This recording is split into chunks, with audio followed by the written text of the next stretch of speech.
ರುದ್ರಮುನೇಶ್ವರ ಮಠ ಅಂತೇಳಿ. ರುದ್ರಮುನೇಶ್ವರರು ಉತ್ತರ ಭಾರತದಿಂದ ಬಂದಂಥವ್ರು. ನೆಲೆ ನಿಂತರು. ಇಲ್ಲಿ ಹಿಂದೆ ಗಂಗಾಧರ ಶಿವಯೋಗಿಗಳು ಅಂತ ಬಂದರು. ಇಲ್ಲಿ ಸೋಮಕಾಂತ ಮಹಾಶಿವಶರಣ ಇದ್ಲು. ರುದ್ರಮುನೇಶ್ವರ ಸೇವೆಯನ್ನು ಮಾಡ್ತಾಯಿದ್ರು. ಇಲ್ಲಿ ಮಠ ಸೋಮಕ್ಕನ ಮಠ ದಾಖಲೆ ಈಗಲೂ ಇಲ್ಲ, ಇದೆ. ಅದು ಕಂದಾಯ ಇಲಾಖೆ ಒಳಗಿದೆ ಈಗಲೂ. ಈ ಮಹಾಶಿವರಾತ್ರಿ ಪ್ರಯುಕ್ತ ನಮ್ಮ ಮಠದಲ್ಲಿ 40 ವರ್ಷದಿಂದ ವಿಶೇಷವಾಗಿರ್ತಕ್ಕಂಥ ಕಾರ್ಯಕ್ರಮವನ್ನು ನಾವು ಹಿರಿಯ ಗುರುಗಳಿಂದ ಹಿಡಿದು ಇಲ್ಲಿವರೆಗೂ ನಾವು ಮಹಾಶಿವರಾತ್ರಿ ಕಾರ್ಯಕ್ರಮವನ್ನು ಭಕ್ತಾದಿಗಳಿಗೋಸ್ಕರವಾಗಿ ನಾವು ನಡ್ಕೊಂಡು ಬರ್ತಾಯಿದೆ. ನಾಳೆ ಸಂಜೆ 6 ಗಂಟೆಗೆ ನಮ್ಮ ಮಾಗಡಿಯ NS ಬಡಾವಣೆಯ ಎಲ್ಲ ಮಹಿಳೆಯರು ಕೂಡ ಬಂದು ಇಲ್ಲಿ ಧ್ಯಾನಾಸಕ್ತರಾಗ್ತಾರೆ. ಸುಮಾರು ಒಂದು 300ಕ್ಕೂ ಹೆಚ್ಚು ಮಹಿಳೆಯರು ದಾಯಮ ಬರ್ತಾರೆ ಇಲ್ಲಿಗೆ. ಮತ್ತು ಪತಂಜಲಿ ಯೋಗವನ್ನು ಮಾಡ್ತಾರೆ. ಅಷ್ಟಲ್ಲದೆ ಗುಬ್ಬಿ ತಾಲೂಕು ಬೆಡ್ತಳ್ಳಿ ಗವಿಮಠ ಅಧ್ಯಕ್ಷ ಆಗಿರ್ತಕ್ಕಂಥ ಪರಮ ಪೂಜ್ಯ ಡಾಕ್ಟರ್ ಶ್ರೀ ಚಂದ್ರಶೇಖರ ಮಹಾಶಿವಯೋಗಿಗಳು ಬರ್ತಾರೆ.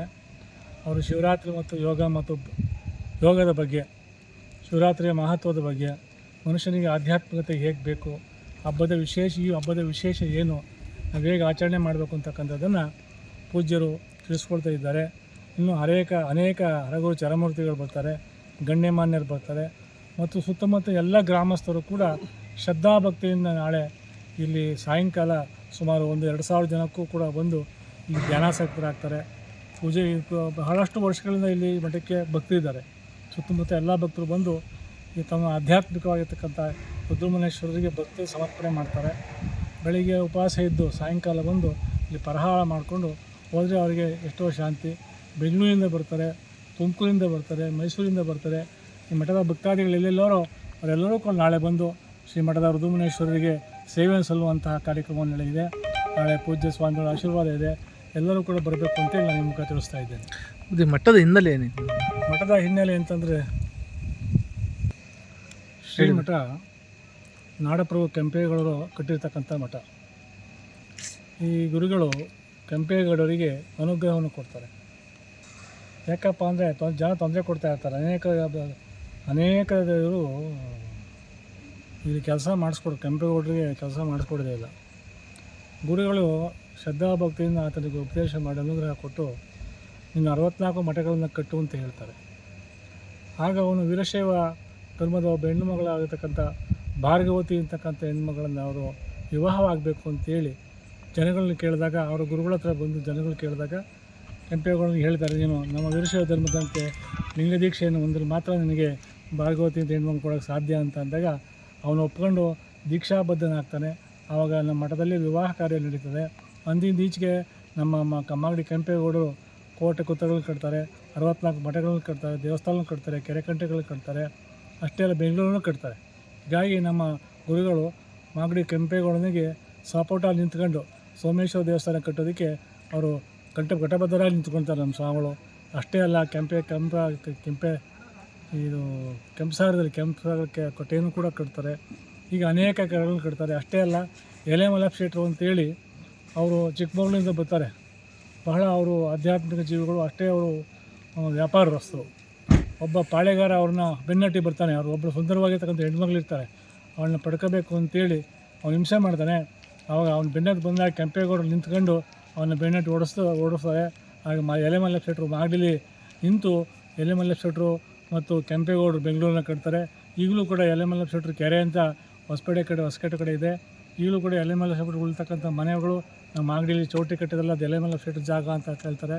ಹೀಗಾಗಿ ಎಲೆ ಮಲ್ಲಪ್ಪ ಶೆಟ್ಟರು ಬೆಂಗಳೂರಿಗೆ ಬಹಳಷ್ಟು ಕೆಂಪೇಗೌಡರು ಇಬ್ಬರು ಕೂಡ ಭಾಳ ಕೆಲಸವನ್ನು ಮಾಡಿದ್ದಾರೆ. ಹಾಗಾಗಿ ನಮ್ಮ ಸ್ವಾಮಿಗಳು ಅವೆಲ್ಲರಿಗೂ ಅನುಗ್ರಹ ಕೊಟ್ಟಿರ್ತಕ್ಕಂಥದ್ದು.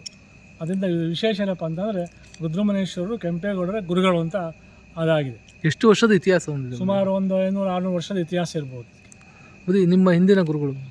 ನಮ್ಮ ಹಿಂದಿನ ಗುರುಗಳು ಚಂದ್ರಶೇಖರ ಮಹಾಸ್ವಾಮಿಗಳು ಅಂತ. ಅವ್ರಿಗೆ 2 ಕಣ್ಣಿರಲಿಲ್ಲ. ಅವ್ರಿಗೆ ಅವರು ಮಹಾ ತಪಸ್ವಿಗಳು. ಅವರ ಬಳಿಯಲ್ಲಿ ಸರ್ಪಗಳು ಬಂದು ಮಲಗ್ತಾ ಇದ್ದವು. ಇಲ್ಲಿ ಮಠ ಎಲ್ಲ ಕಲ್ಲು ಗೂಡಾಗಿತ್ತು. ಇಲ್ಲಿ ಅವ್ರ ಜೊತೆಯಲ್ಲೇ ಸರ್ಪ ವಾಸ ಇತ್ತು. ಅಲ್ಲಿ ಸರ್ಪಗಳು ವಾಸ ಆಯಿತು. ಜನಗಳ ಕಣ್ಣಾರೆ ನೋಡಿದ್ದಾರೆ. ನೋಡಿದವರು 2 ಕಣ್ಣು ಕಾಣ್ತಿರಲಿಲ್ಲ. ಮಹಾ ತಪಸ್ವಿಗಳಾಗಿದ್ದರು. ಅವ್ರ ನಂತರ ನಮ್ಮನ್ನು ಇಲ್ಲಿ ಮಠಕ್ಕೆ ಪಟ್ಟಾಧಿಕಾರಿಯಾಗಿ ಮಾಡಿದ್ರು. ಸ್ವಲ್ಪ ವರ್ಷಗಳ ಕಾಲ, 20 ವರ್ಷಗಳ ಕಾಲ ಕೇಸಿತ್ತು. ಆ ಕೇಸನ್ನು ನಾವು ನಿವಾರಣೆ ಮಾಡ್ಕೊಂಡು ಕೋರ್ಟಲ್ಲಿ ಹೋಗಿ ಶುಚಿತ್ವವಾಗಿರ್ತಕ್ಕಂಥ ಭಕ್ತರಿಗೆ ಅನುಕೂಲವಾಗಲಿ ಅಂತೇಳಿ ಸುಂದರವಾದ ಮಠವನ್ನು ಕಟ್ಟಿದ್ದೇವೆ. ಇಲ್ಲಿ ನಾಡಿನ ಭಕ್ತಾದಿಗಳಿಗೋಸ್ಕರವಾಗಿ ಬಡ ಜನರಿಗೆ ರೈತರಿಗೆ ಅನುಕೂಲವಾಗಲಿ ಅಂತೇಳಿ ಒಂದು ಸಮುದಾಯ ಭವನ ಡಾಕ್ಟರ್ ಶಿವಕುಮಾರ ಮಹಾಶಿವಯೋಗಿಗಳವರ ಹೆಸರಿನಲ್ಲಿ ಒಂದು ಸಮುದಾಯ ಭವನ ಮಾಡಿದ್ದೇವೆ. ಇಲ್ಲಿ ರಿಯಾಯಿತಿ ದರದಲ್ಲಿ ಭಕ್ತರಿಗೆ ನಮ್ಮ ರೈತರಿಗೆ ಅನುಕೂಲವಾಗಬೇಕು ಅಂತೇಳಿ ಇವತ್ತು ನಾವು ಒಂದು ಸಮುದಾಯ ಭವನ ಕಟ್ಟಿದ್ದೇವೆ. ಈಗ ರೈತರು ಮಗಳು ಮದುವೆ ಮಾಡಬೇಕು ಅಂತಂದರೆ ಜಮೀನು ಮಾರ್ಕೋಬೇಕು. ಹಾಗಾಗಿ ನಮ್ಮ ಮಠದಿಂದ ರೈತರಿಗೆ ಅನುಕೂಲ ಆಗಲಿ ಅಂತೇಳಿ ಒಂದು ಸುಂದರವಾಗಿರ್ತಕ್ಕಂಥ ಸಮುದಾಯ ಭವನ ಜಗತ್ತಿಗೆ ಅನುಕೂಲ ಆಗಬೇಕು, ರೈತ ಮಕ್ಕಳಿಗೆ, ಸುತ್ತಮುತ್ತ ಭಕ್ತಾದಿಗಳಿಗೆ ಅಂತೇಳಿ ಅದನ್ನು ಕೂಡ ರೆಡಿ ಮಾಡಿದ್ದೇವೆ ಭಕ್ತರಿಗೋಸ್ಕರವಾಗಿ. ಈಗ ಕಿರಿಯ ಶ್ರೀಗಳು ಅವರು ಈಗ ಹೋದ ವರ್ಷ ಕಳೆದ 24 ವರ್ಷದಲ್ಲಿ ನನಗೆ ಆರೋಗ್ಯ ಸರಿ ಇಲ್ಲದ್ರಿಂದ ಕಣ್ಣೂರಿನ ರೇಣುಕಮ್ಮ ಮತ್ತು ಸಿದ್ಧಲಿಂಗಮೂರ್ತಿಯವರ ಒಬ್ಬ ಮಗುವನ್ನು ಒಟ್ಟುವನ್ನಾಗಿ ಪಟ್ಟಾಧಿಕಾರ ಮಾಡಿದ್ವಿ. ಡಾಕ್ಟರ್ ಶಿವಕುಮಾರ ಮಹಾಸ್ವಾಮಿಗಳವರ ಕೃಪಾಶೀರ್ವಾದದಂತೆ, ಶಿವಕುಮಾರ ಸಿದ್ಧಲಿಂಗ ಮಹಾಶಿವಗಳವರ ಅನುಗ್ರಹದಂತೆ, ಜಗದ್ಗುರು ಶಿವರಾತ್ರೀಶ್ವರ ಜಗದ್ಗುರುಗಳ ಆದೇಶದಂತೆ ಎಲ್ಲ ಸುತ್ತಮುತ್ತಲ ಮಠಾಧೀಶರು ಸುಮಾರು 100ಕ್ಕೂ ಹೆಚ್ಚು ಮಠಾಧೀಶರು, ರಾಜಕಾರಣಿಗಳು ಮತ್ತು ನಮ್ಮ ಎಲ್ಲ ಭಕ್ತರು ಮತ್ತು ಸಾಹಿತಿಗಳು ಎಲ್ಲರೂ ಕೂಡಿ ಸೇರಿ ಪಟ್ಟಾಧಿಕಾರವನ್ನು ಮಾಡಿದ್ದೇವೆ. ಅವರು ಈಗ ಸಿದ್ಧಗಂಗಾ ಮಠದಲ್ಲಿ ವೇದ ಸಂಸ್ಕೃತ ಅಧ್ಯಯನ ಮಾಡ್ತಾ ಇದ್ದಾರೆ. ಶ್ರೀಗಳ ಜೊತೆಯಲ್ಲೇ ಇದ್ದಾರೆ. ಇನ್ನೂ 4-6 ವರ್ಷ ಅವರು ಹೆಚ್ಚಾಗಿ ಓದ್ಬೋದು, ಅಭ್ಯಾಸ ಮಾಡಬೇಕು. ಇನ್ನು ಚಿಕ್ಕ ವಯಸ್ಸು ಅವ್ರಿಗೆ, ಇನ್ನೂ ಈಗ 10th ಓದ್ತಾ ಇದ್ದಾರೆ. ಇನ್ನೂ 4-5 ವರ್ಷ ಅವರು ವೇದ ಸಂಸ್ಕೃತ ಅಧ್ಯಯನ ಮಾಡಬೇಕಾಗಿದೆ, ಜ್ಯೋತಿಷ್ಯ ಅಧ್ಯಯನ ಮಾಡಬೇಕಾಗಿದೆ. ಜಗತ್ತಿಗೆ ಒಂದು ಮಾರ್ಗದರ್ಶನ ಮಾಡುವಂಥ ಶಕ್ತಿ ಅವರಿಗೆ ಬರಬೇಕಾಗಿದೆ.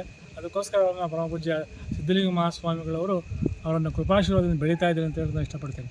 ಈಗ ಶಿವರಾತ್ರಿ ಹಬ್ಬ ಇದೆ ಸರ್, ಭಕ್ತರಿಗೆ ಏನಾದ್ರು ಹೇಳ್ತೀರಾ?